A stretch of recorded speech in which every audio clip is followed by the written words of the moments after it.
하나님 말씀은 빌립보서 2장 5절에서 11절 말씀입니다.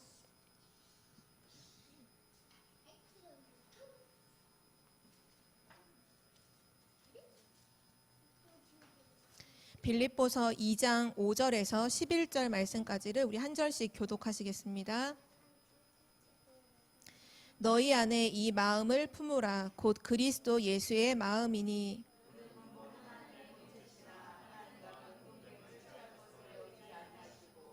오히려 자기를 비워 종의 형체를 가지사 사람들과 같이 되셨고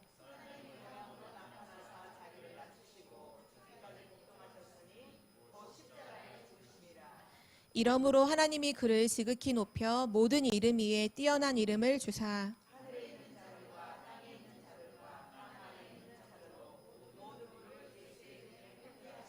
우리 11절은 함께 읽겠습니다. 모든 입으로 예수 그리스도를 주라 시인하여 하나님 아버지께 영광을 돌리게 하셨느니라. 아멘. 네, 오늘 말씀은 만유의 주인이신 예수 그리스도입니다.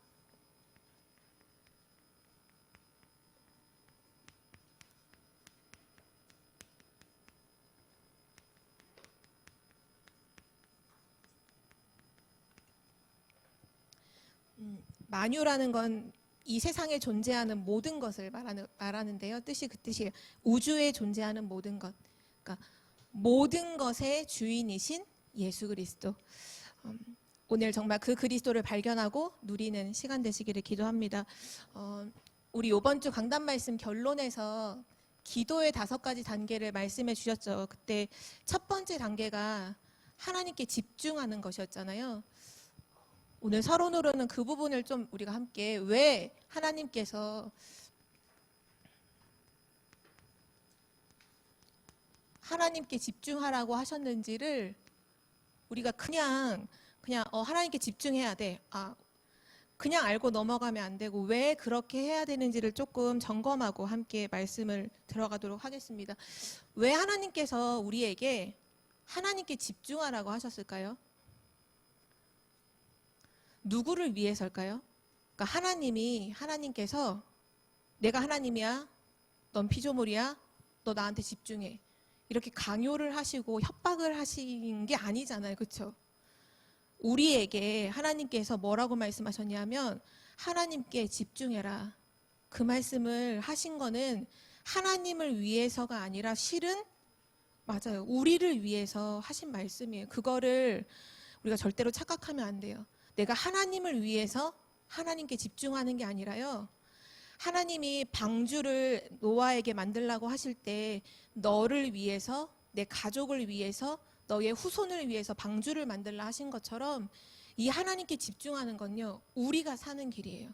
우리가 치유되는 길이고요. 우리가 회복되는 길이기 때문에 하나님께서 말씀하셨거든요.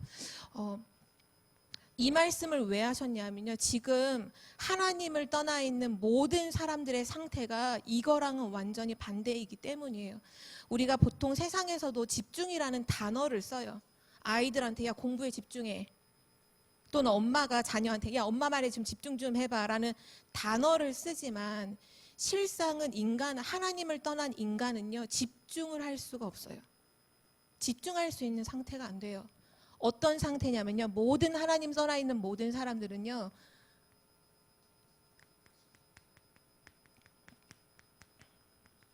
집착 상태예요. 집중이라는 거는 올바른 곳에 딱 방향을 두고서 가는 게 집중이잖아요. 집착은 뭐냐? 틀린 거예요. 틀린 것에 열심을 다하는 걸 집착이라고 하거든요. 하나님을 떠나 있는 모든 사람들은 하나님 말고 다른 붙잡은 모든 것은요.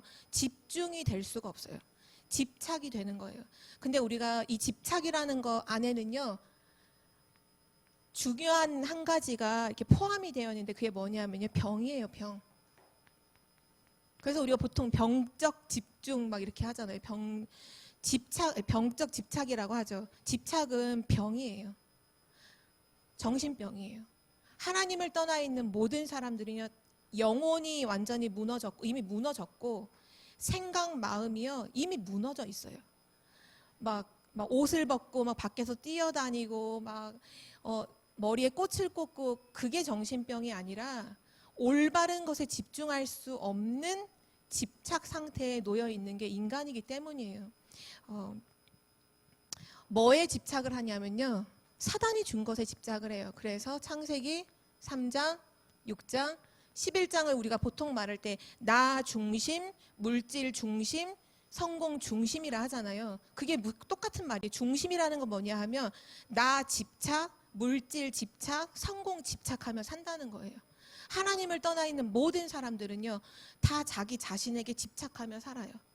내 기분 나쁘다, 그럼 이제 모든 걸 다 뒤집어 버리는 거예요. 제가 오늘도 예배 오기 전에 저는 그러니까 한 번씩 인터넷 기사를 좀 보거든요. 사회면 기사를 좀 참고를 하는데, 왜냐하면 시대의 흐름이 보이잖아요. 현장의 흐름이 보이기 때문에 사회 기사를 확인을 하거든요.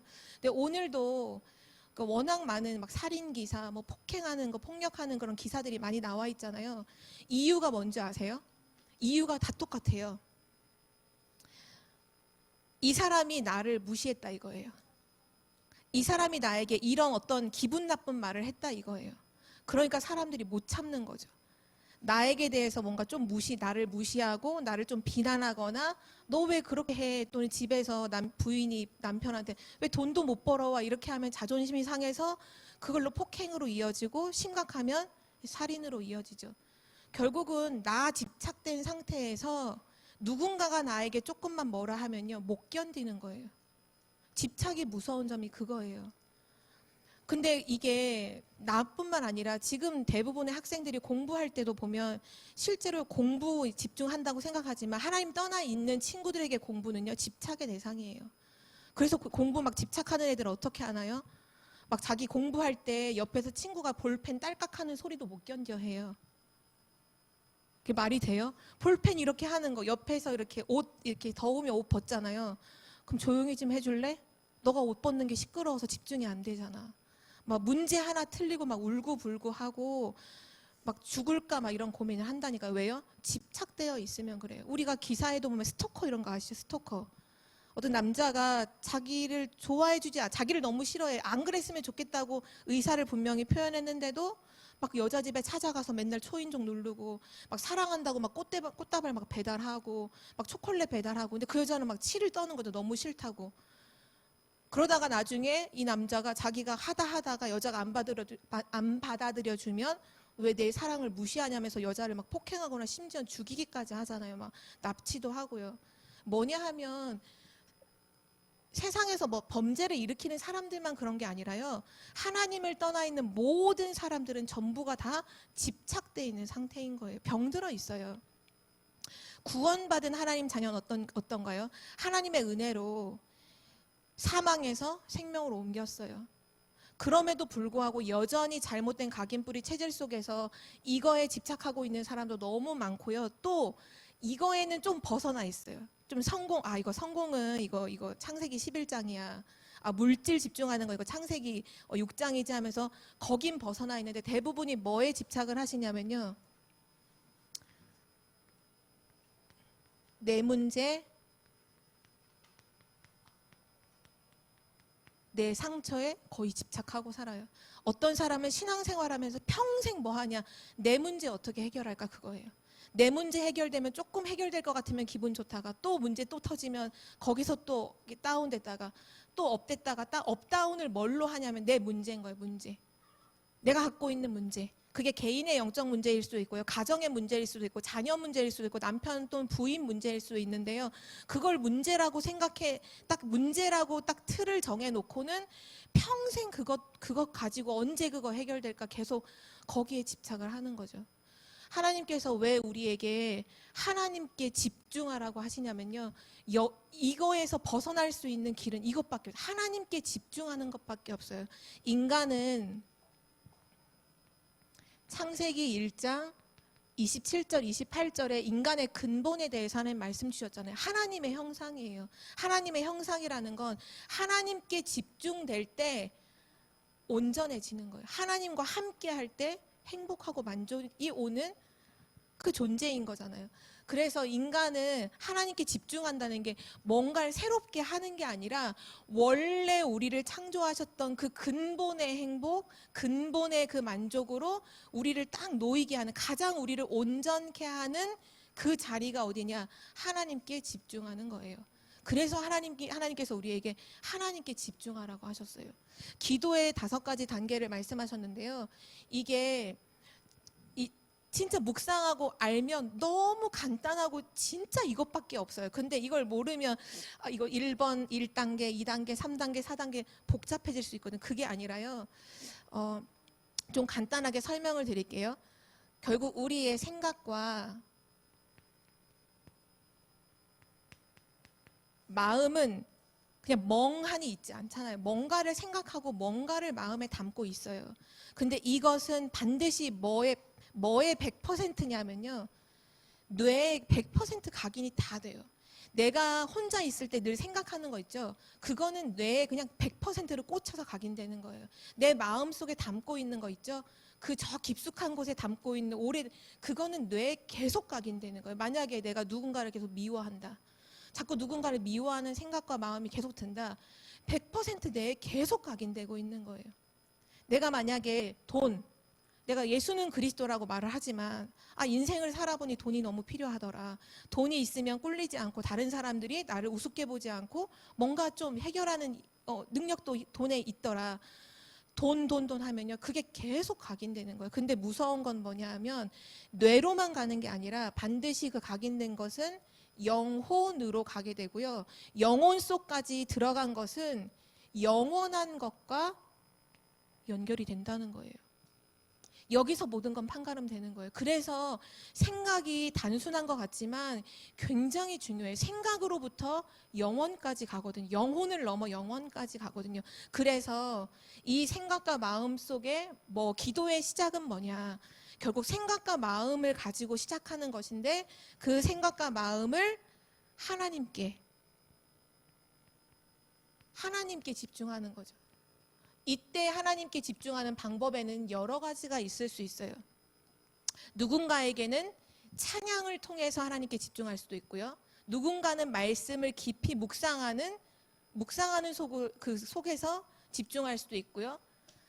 저는 글을 쓰는 거거든요. 그 글을 쓰는 게 막 무슨 창작을 하는 게 아니라 저는 지금까지 저 스스로 이렇게 살아오면서 느끼는 게 가장 집중되는 상태가 저는 글을 쓰는 상태더라고요.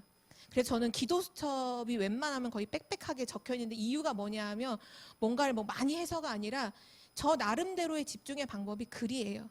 그러면 강단 말씀을 묵상하면서 저는 써요. 하나님께서 이렇게 말씀하셨지. 근데 왜 이렇게 말씀하셨을까? 막 질문도 해보고요. 그거를 오늘의 기도수첩 말씀과 연결도 시켜보고 저의 현실과도 연결로 시켜보고 쭉 이렇게 묵상한 내용들을 쭉 기록을 하는데요. 그거 하면서 제가 느낀 게 그거예요. 저는 원래 되게 딴 생각이 굉장히 많고 쓸데없는 생각을 참 많이 했던 청소년기를 지냈는데요. 제가 이 글을 쓰면서 묵상할 때만큼은 딴 생각이 하나도 안 들어온다는 걸 제가 깨달았거든요. 그래서 저는 글을 쓰는 거예요. 유 목사님 같은 경우에는 호흡하면서 집중하신다고 하더라고요. 뭐여도 상관없어요. 어떤 것이라도 찬양도 집중이 되는 이유가 뭐냐면 결국은 하나님께 집중한다는 건 말씀이 곧 하나님이시기 때문에 하나님의 말씀, 하나님의 언약에 집중하는 거잖아요. 찬양의 가사가 다 언약이거든요. 하나님 말씀이기 때문에 찬양을 깊이 묵상하고 부른다? 굉장한 집중 속으로 들어가는 거예요. 어떤 사람은 운동을 하면서도 할 수 있겠죠. 운동하면서도 말씀을 묵상할 수 있겠죠. 그런데 요 집중이 되어지면 두 번째로 트리니티, 성삼위 하나님이 우리와 함께 하시는데 그 함께 하시는 것이 뭐로 다가오냐면요. 행복으로 다가와요. 우리가 만약에 하나님께 집중이 지금 집중되어 있지 않아요. 내 생각과 마음이 하나님께 집중되어 있지 않고 다른 거에 집착되어 있을 때 하나님이 너와 함께 하신다라는 말씀을 들으면요. 그게 행복으로 나한테 부딪혀지지 않아요. 절대로 부딪혀지지 않아요. 나에게는 뭐가 행복일 것 같으냐면요. 내가 지금 집착하고 있는 그것이 해결되거나 그것이 나를 좋아해 주거나 그게 행복으로 느껴지지 다른 거에 집착되어 있을 때는요. 하나님이 나와 함께 하신다. 하나님 너와 함께 하셔라는 그 메시지가요. 절대 만족이 안 돼요. 근데 신기한 건요. 하나님께 집중되어 있을 때에는 조금만 집중하고 있으면 메시지마다 계속 나오잖아요. 하나님 너와 함께 하신다. 어떤 문제, 사건 속에서도 하나님 너와 함께 하신다는 그 메시지가 가장 큰 행복으로 누려져요. 다가와요. 그것이 기도의 두 번째 단계고요. 이것이 되어지는 사람은 성삼위 하나님께서는 지금도 말씀을 성취하시고 실제 하나님의 우리를 향한 하나님의 계획을 성취하고 계시잖아요. 그 하나님의 하실 그 성취가 내게 드디어 미션으로 다가와요. 간단하게 말하면 이거예요. 말씀을 듣는데 말씀이 나에게 미션으로 딱 부딪혀져요. 만약에 하나님께 집중되어 있지 않아요. 지금 다른 거에 내가 집착하고 있잖아요. 메시지를 100번을 듣고 1000번을 들어도 그 메시지가 나에게 미션으로 다가오지 않아요. 미션으로 들리지 않아요. 왜요? 다른 거에 집착되어 있으면 이게 올 수가 없어요. 기도에 왜 단계라는 말씀을 하셨냐면요. 이렇게만 와요. 이 첫 번째 하나님께 집중된 것부터가 이미 치유예요. 거기서부터 하나님이 나와 함께 하심이 행복으로 진짜로 막 부딪혀지고 막 누려지고요. 그거 되는 사람은 반드시 말씀을 한 번 들어도 한 번을 들어도 미션이 딱 나와요. 아, 이거 하라고 하시는구나 하나님이. 아, 하나님이 원하시는 게 이거구나. 아, 내가 내 기도 제목이 아니라 아, 이것 놓고 내가 기도해야겠구나. 기도 제목이 딱 나와요. 미션을 지금 우리가 요즘 계속 선포되는 다른 단어로 한다면 뭐 CVDIP죠. 나의 CVDIP가 정확하게 나오는 거예요. 지금 우리가 이미 메시지를 우리가 지금까지 신앙생활을 하면서 말씀을 들을 때 이미 하나님께서 우리에게 미션, 내가 뭘 위해서 어떻게 살아야 되는지의 미션, CVDIP 강단을 통해 메시지를 통해 이미 다 주셨어요. 근데 그게 왜 나한테 지금 없냐 하면 이게 안 됐기 때문이에요. 그런데 걱정하실 필요가 없어요. 오늘부터라도 하나님께 집중하고 집중된 속에서 이 부분이 부딪혀 오면 머지않아 말씀, 그동안 숱하게 말씀하셨던 그 말씀이 나에게 이게 바로 내 미션이었구나. 아, 이게 나의 CVDIP네. 내 기도 제목이었네. 라는 게 발견이 돼요. 발견이 되면 어떻게 될까요? 사람은요, 진짜 내가 뭘 해야 될지 발견하면요, 24시 하게 되어 있어요. 이거는 당연히 할 수밖에 없는 거예요. 24시 하면 여기 중요한 게 나와요. 24시가 되면요. 뭐가 되냐면 현장 집중이 된다라고 말씀하셨어요. 이게 진짜로 중요해요. 왜냐? 우리가요, 나에 집착하고 있는 상태에서는요, 절대로 내 옆에 사람이 죽음 직전에 와 있는데도, 지금 자살하기 직전에 와 있는데도 내 옆에 사람이 지금 막 죽을 똥 말똥 하는데도 옆에 사람 안 보여요. 내 현장에 재앙이 와 있다는 거 안 보여요. 237 아무리 말해도요, 237이 내게 안 부딪혀 온다니까요. 왜요? 내 문제에 지금 집착돼 있어요. 내 문제, 지금 내 문제, 내 상처. 이거 지금 해결하는 거 급해서 절대로 현장이 보이지 않아요. 그런데 하나님께 집중하면요, 거기서 행복이 오고 미션이 오면서 비로소 나를 넘어서게 돼요. 내 문제 갖고 막 울고불고 이제 하는 그런 신앙이 아니에요. 내 문제 더 이상 문제 아니에요. 그리고 뭐가 보이느냐? 내 옆에 있는 사람들이 한 명씩 보이는 거야. 아, 얘가 이렇게 영적 문제에 와서 고통받고 있었구나. 아, 우리 현장에 이렇게 재앙이 와 있네. 아, 237이라는 이 말씀이 진짜 나에게 주시는 말씀이구나. 현장에 집중이 딱 돼요. 그러면 어떻게 될까요? 누구든 뜻을 정하게 되는데요. 아, 복음 증거해야 되는구나. 아, 복음 말해야 되는구나. 나 복음 말하고 싶다. 아, 나 복음만 말해야겠다. 나 이제부터는 딴 거 안 하고 나 진짜 오직 예수 그리스도만 나 증거해야겠다라는 증인의 딱 그 결단이 나와요. 그러면요, 이 결단이 나오는 그날을 하나님은 지금까지 기다리신 거예요. 바로 이 사람이 아, 나 그리스도만 말해야겠다. 나 이제부터 그리스도만 말해야지 라는 그 뜻을 정할 때 비로소 하나님께서 역사하시기 시작하는데요. 25 영혼의 문을 다 열어버리시는 거예요. 하나님 나라의 일이 전도 선교잖아요. 그 전도 선교를 하나님은 언제까지 기다리시느냐? 이 사람이 복음으로 진짜 복음 증거해야겠다고 결론을 내리는 날. 이게 이거잖아요. 아, 나 진짜 복음만 말해야겠다. 나 진짜 오직 그리스도, 나 이거 아니면 안 되네. 현장은 그리스도만 필요하구나. 그걸 본 자에게 하나님은요, 하나님의 나라, 그 일을 막 이루어 가시는 거예요. 그럼 그 사람은 자연히 뭐가 되냐면요, 서밋이 돼요. 서밋의 한마디로 이거예요. 살리는 사람이에요. 어디를 가든지 살리는 사람, 그 사람이 서밋이거든요. 하나님께서 이 사람에게 계속 역사를 하시는 거예요. 왜요? 이 사람이 지금 마음속에 온통 24시 난 복음 증거해야지, 나 복음만 말해야지, 그걸로 24시 하고 있으니까 하나님이 계속 구원받을 사람을 계속 붙여주시는 거예요. 이것이 기도의 5가지 단계입니다. 기도는 진짜 나를 살리는 거예요. 다른 것에 완전히 병들어서 병들었는지도 모르고 집착되어 있는지도 모르고 살고 있는 그런 나를 우리는 바꿀 수 없어요. 절대 불가능해요. 근데 하나님이 주신 답이 뭐냐? 하나님께 집중해라. 진짜 내가 치유되는 시간이고요. 내가 완전히 회복되는 시간이고 완전히 내가 살아나는 시간이죠. 치유가 뭐예요? 고치는 게 아니라고 하셨잖아요. 살리는 걸 하셨잖아요. 맞아요. 하나님께 집중할 때 내게 치유가 일어나는데요. 내가 완전히 살아나요. 내가 살아나면 다른 사람도 살려야 된다는 걸 알게 되고 그 흐름으로 가게 되죠. 이게 하나님께서 우리에게 이번에 하나님께 집중해라라는 메시지를 주신 이유예요. 아마 현장을 정말 한번 돌이켜 보세요. 모든 사람들이요 다 집착된 상태로 살고 있어요. 그게 어떤 사람은 공부라면 객관적으로 볼 때 보기 좋잖아요. 공부에 집착해? 그럼 어쨌든 공부에 집착하면 열심히 할 테니까 성적이 좋게 나올 거 아니에요. 그러면 사람들은 얘는 공부 잘하네? 좋겠네? 하죠. 근데 그게 집착돼 있는 걸 모르니까 나중에 그 친구들이 공부하다가 자살해버리면 얘가 왜 자살했지? 이런다니까요. 직장 다니고 계신 분들 중에 일 중독 있을 거예요. 일 중독. 일에 막 집착하는 사람이 있어요. 막 무조건 막 경쟁해야 돼. 막 일 집착해요. 우리가 일을 하지 말라는 말이 아니에요. 하나님의 언약 안에서 세계복음화의 도구로 학업과 공부를 제대로 멋지게 해야 돼요. 그러나 하나님께 집중된 상태 속에서 그걸 하는 것과 그게 없이 막 일에 집착하고 공부에 집착하고 사람에게 집착하고 돈에 집착하는 건 완전히 다른 거죠. 그 병든 부분을 치유하는 답이요. 기도예요. 기도는요 치유예요. 기도는요 내가 살아나는 길이고요. 기도가 곧 전도가 되는 거예요. 왜요? 기도하면 결국 살리는 사람으로 가게 되기 때문이에요. 그래서 오늘 말씀도 이 안에서 보셔야 돼요.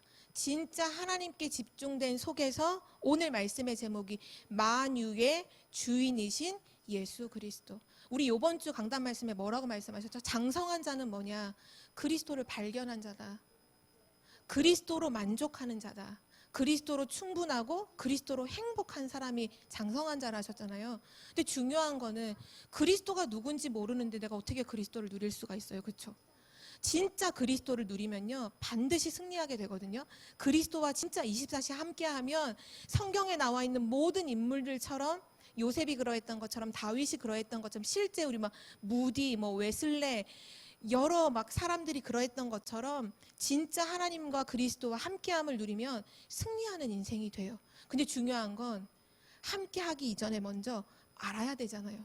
그리스도를 진짜 알아야 되잖아요. 그래서 오늘 만유의 주인이신 예수 그리스도, 내 인생의 주인을 넘어 모든 만물, 모든 것의 주인 되신 예수 그리스도를 진짜 발견하는 은혜가 있기를 기도합니다. 오늘 첫 번째로 그럼 예수 그리스도의 하신 일이 무엇인지를 우린 잠깐 확인해 봐야겠는데요. 요한복음 5장 22절에 하나님께서 예수 그리스도에게 맡기신 일이 있어요. 그게 뭐냐 하면 심판하시는 일이었어요. 또 그리스도께서 만유의 주인이신 그리스도께서 하시는 일이 뭐냐 하면 마태복음 9장 6절에 보면 중풍병이 걸려서 누워있는 친구를 막 친구들이 데리고 와가지고 지붕을 뜯고 예수님 앞에 이렇게 막 내려서 예수님 앞에 기도받게 하는 그런 장면이 나오잖아요. 예수님을 만나게 하는 장면. 그때 예수님께서 그 병자를 두고서 병이 나음을 얻어라 이게 아니라 너의 죄를 사한다라고 말씀하셨거든요. 그때 옆에 있는 바리새인들이 막 욕해요. 아니 저가 누구이기에 하나님만 죄를 사할 수 있는데 저가 누구이기에 감히 죄를 사한다는 얘기를 할까. 예수님께서 하시는 일은 뭐냐면요, 죄 사하시는 능력이 있어요.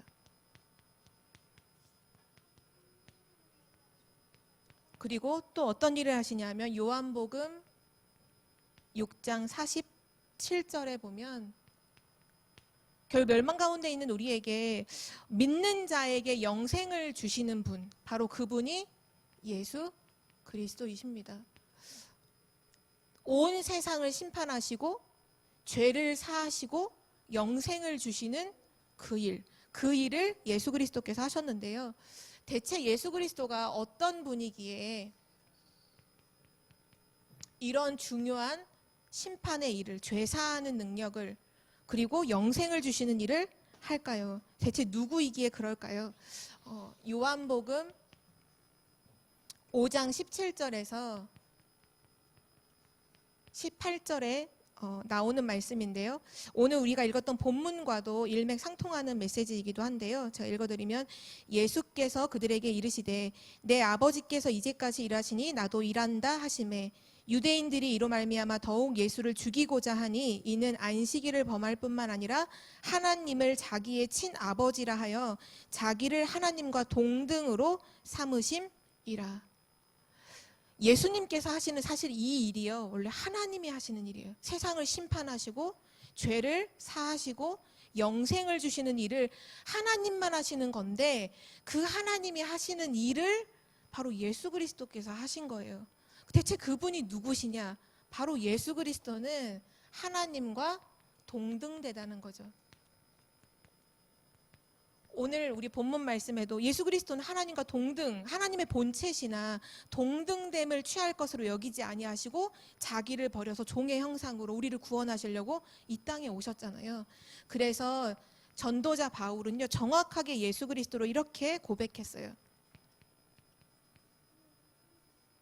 디도서 2장 13절 말씀에 복스러운 소망과 우리의 크신 하나님 구주 예수 그리스도의 영광이 나타나심을 기다리게 하셨느니라. 우리 구주 하나님, 하나님이신 바로 예수 그리스도라고 고백을 해요. 바로 하나님이신 예수 그리스도. 예수 그리스도는 하나님이시기 때문에 요한복음 2장 24절 말씀에 보면 모든 사람을 아신다라고 하셨거든요. 어떻게 예수님이 지금 동시간대에 만나고 있는 이 사람하고도 속마음을 감추면 그 사람을 진짜 알 수 없잖아요. 그런데 뭐라고 말씀하셨냐면 모든 사람을 아신다고 하셨거든요. 하나님만 아시는 거잖아요. 우리 앉고 일어섬을 아시고 우리 머리카락도 세시고 우리 마음 깊숙한 곳 나도 모르는 나의 진짜를 아시는 분이 하나님이신데, 바로 예수 그리스도께서 우리의 모든 것을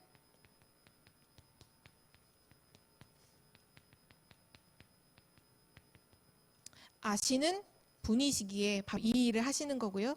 그리고 마태복음 8장 26절 27절에 보면요, 예수님과 제자들이 함께 배를 타고 길 건너로 다른 마을로 가시는데 큰 풍랑이 일어나요. 이때 제자들은 두려워서 죽을까봐, 배가 전복될까봐 막 겁내고 하는데 예수님은 배 밑에 가셔서 주무시고 계신 거예요. 막 두렵고 떨리고 막 소리치며 예수님께 살려달라고 하는 그때에 믿음이 적은 자들아 왜 두려워하느냐라고 말씀하시면서 바다와 바람을 향하여 명령하세요. 잠잠하라. 그 말씀을 하시는데 죽을 것처럼 몰아치던 그 폭풍의 바람과 파도가 잔잔하게 되는 거예요. 이때 이 제자들이 뭐라고 하냐면 이 사람이 대체 누구이기에 바람과 파도도 순종하는가. 이게 무슨 말일까요? 하나님의 그 말씀의 능력을 말하는 거죠. 예수님의 말씀은 우리의 말과 달라요. 우리는 걱정하지 말아야지 그래놓고도 걱정하잖아요. 그런데 예수님은 평안하라 말씀하시면 평안이 임해요. 일어나라 하시면 일어나게 되는 거예요. 죽은 나사로에게 나사로야 일어나라 할 때 나사로가 일어나잖아요. 예수님은 어떤 분이시냐? 말씀의 능력을 가지신 분이십니다. 그리고 또 예수님은 누구시냐? 요한복음 11장 43절 45절 말씀에 실제 이제 나사로가 죽었을 때 맞아요. 예수님께서 나사로가 죽어있는 무덤가로 가셔서 나사로야 일어나라 라고 명령했을 때 나사로가 살아 돌아오잖아요. 이건 뭘까지 말씀한 거냐 하면 죽음까지도 예수님의 말씀 앞에서는 굴복하는 거죠.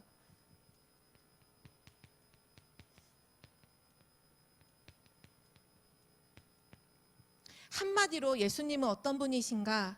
그분은 그리스도이시면서 하나님이시라는 거예요.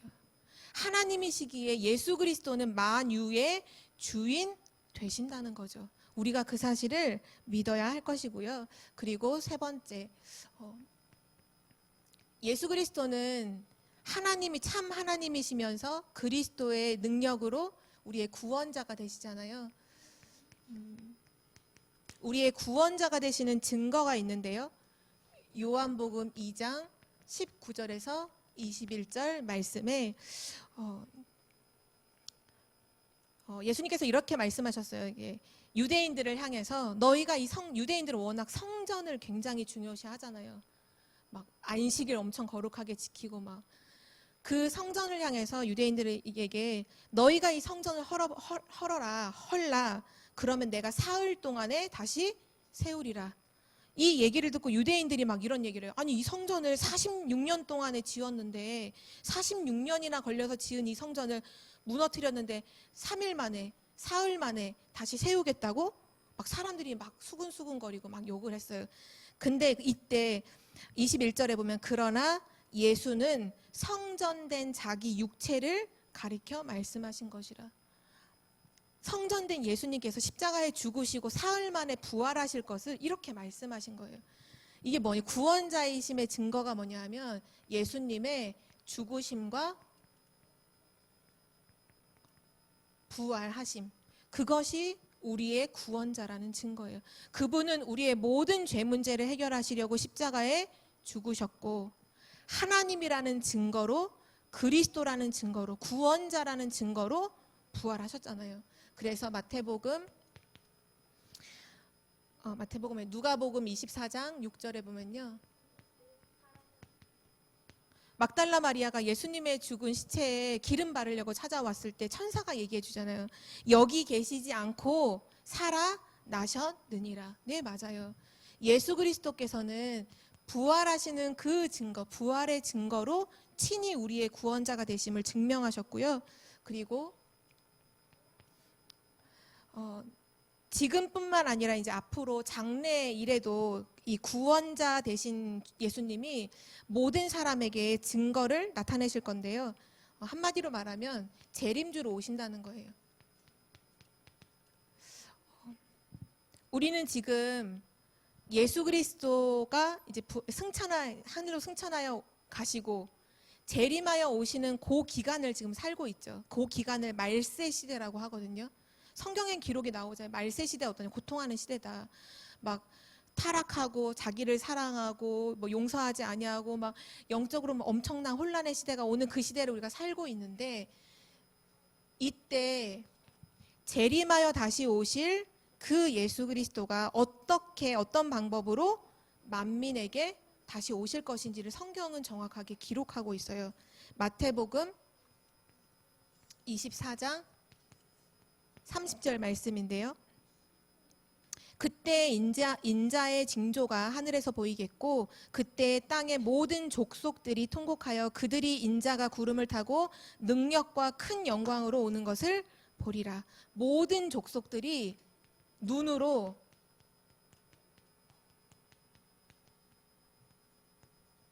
보도록 재림하여 오신다고 약속하셨어요. 혹시 그런 거 보신 적 없으세요? 어떤 자동차인데 이렇게 뒤에 짐을 실을 수 있는 이렇게 트렁크 같이 실려 있는 자동차에 막 예수님이 이미 오셨다, 막 이렇게 재림주가 오셨다. 어떻게 오셨냐? 영으로 오셨다. 막 이렇게 써 있는데 진짜 사입이에요. 왜냐하면 성경에 모든 민족과 족속이 눈으로 보도록 오신다고 했거든요. 근데 그 사람들 뭐라고 표현하냐? 눈으로 보이지 않고 영으로 오셨기 때문에 아무도 모르는 것이다. 그러다 이분이 어디에 오셨다, 누구누구다 하고 사람을 딱 이렇게 재림주라고 하더라고요. 그거 보고는 비웃으시면 돼요. 이거 가짜예요. 성경 말씀 진짜 1도 모르는 거예요. 왜냐면 성경 말씀에 모든 민족이 보도록 오신다고 약속하셨는데 이거 말씀 모르고 영으로 오셨다는 둥, 뭐 어디에 오셨다는 둥 다 가짜고요. 그리고 사도행전 1장 11절에 보면 갈릴리 사람들아 어찌하여 서서 하늘을 쳐다보느냐, 너희가 보고 하늘로 올려가신 이 예수는 너희가 본 그대로 다시 오시리라. 그렇게 약속하셨어요. 다시 오시리라. 너희가 본 오늘 하늘로 올려가신 모습을 본 그대로 다시 오시리라. 한 가지 중요한 사실은요, 마태복음 24장에 보면 이 말세 시대 예수님 다시 오시기 전에 여러 가지 징조가 있을 거라고 기록하고 있는데요. 마지막 때가 되면 뭐 난리에 소문이 나고 막 처처의 기근과 지진과 재앙이 일어나고 막 나라가 나라를 민족이 민족을 대적해서 막 일어나는 엄청난 재앙이 일어나는데 그러한 재앙은 재난의 시작일 뿐이다. 더 어려움이 있을 것이다. 그런데 중요한 건 뭐냐 하면 성경이 그것을 기록해 놓은 것은 와, 마지막 때 예수님이 오시기 직전에 이런 어려움이 온다는데 이걸 어떻게 견디지? 이걸 어떻게 우리가 이겨내지? 나는 참을성도 없는데 막 이걸 이겨낼 수 있을까? 걱정하지 않으셔도 되는 게 뭐냐면요, 두려워하지 말라라고 말씀하셨고, 마태복음 우리가 붙잡아야 될 건 이거예요. 마태복음 24장 14절에 보면 이 천국 복음이 모든 민족에게 증언되기 위하여 땅끝까지 전파되리니 그제야 끝이 오리라. 재림이 언제냐? 아무도 몰라요. 하나님만 아시지만 우리에게 뭐라고 힌트를 주셨냐면 이 천국 복음이 모든 민족에게 증언된 이후에 끝이 온다는 거예요. 그러면 그 말이 뭘까요? 마지막 재난의 때에 이 세상의 주인공이 누구라는 거예요? 전도자라는 거예요. 전도자가 이 시대의 주인공이라는 거예요. 근데 하나님이 우리를 전도자로 부르셨다는 사실이죠. 재난을 두려워할 게 아니라 이 시대의 재앙을 막는, 재난을 막는 전도자라는 사실을 기억하시기를 기도합니다. 이게 하나님께서 우리에게 주신 엄청난 축복이고 약속이죠. 그래서 마지막으로요, 만유의 주인 되신, 모든 것의 주인 되신 이 예수 그리스도와 항상 함께하는 길이 뭘까요?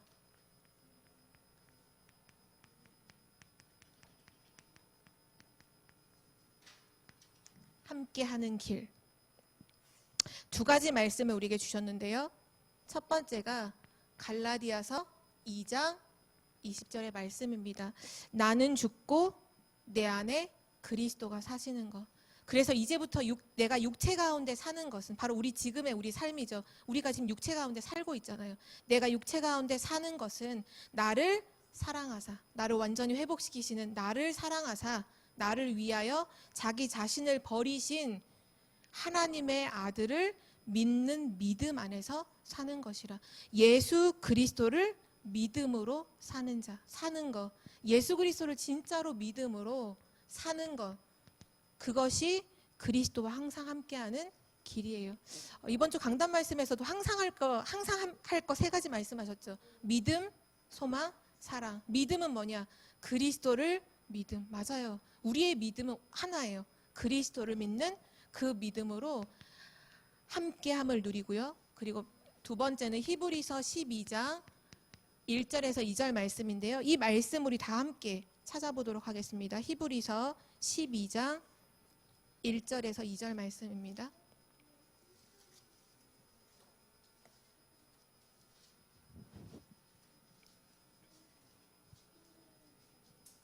히브리서 12장 1, 2절, 2절 말씀을 우리 다 함께 합독하시겠습니다. 이러므로 우리에게 구름같이 둘러싼 허다한 증인들이 있으니 모든 무거운 것과 얽매이기 쉬운 죄를 벗어버리고 인내로써 우리 앞에 당한 경주를 하며 믿음의 주요 또 온전하게 하시는 이인 예수를 바라보자. 그는 그 앞에 있는 기쁨을 위하여 십자가를 참으사 부끄러움을 개의치 아니하시더니 하나님 보좌 우편에 앉으셨느니라. 아멘. 믿음의 주요 또 온전하게 하시는 이인 예수를 바라보자.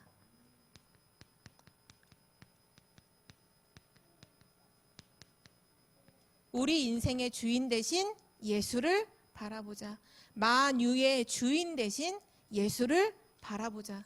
이 예수를 바라보는 걸 다른 말로 하면 뭘까요? 집중하라는 거잖아요. 오늘 서론의 말씀처럼 집중해라. 예수 그리스도께 집중해라.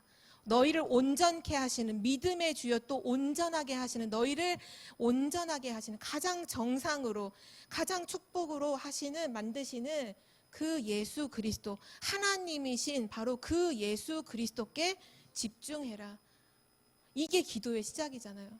예수 그리스도와 함께하는 길은요, 믿음, 정말 예수 그리스도를 내 인생의 주인 삼고, 나는 없고 내 인생의 그리스도가 주인 되셔서 이제 그 그리스도께 집중하는 기도 속으로 들어가는 것이 만유의 주인 대신 예수 그리스도를 누리는 거예요.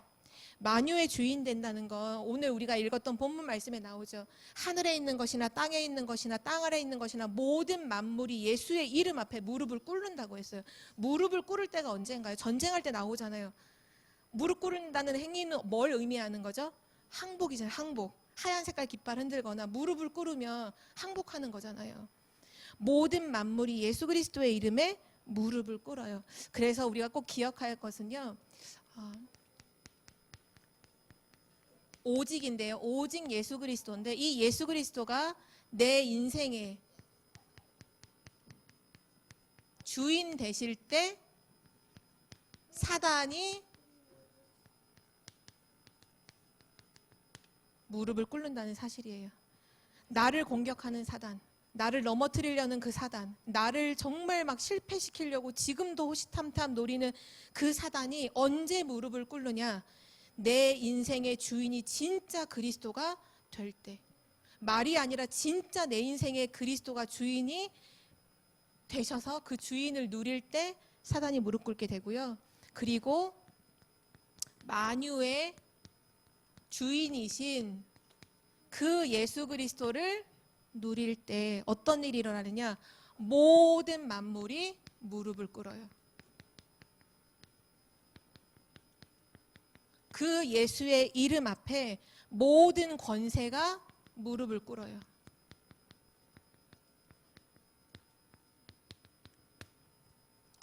이 축복을 우리에게 주셨어요. 사단이 무릎 꿇고 모든 만물이 무릎 꿇고 모든 권세가 무릎 꿇는 그 능력의 이름을 우리에게 선물로 주셨어요.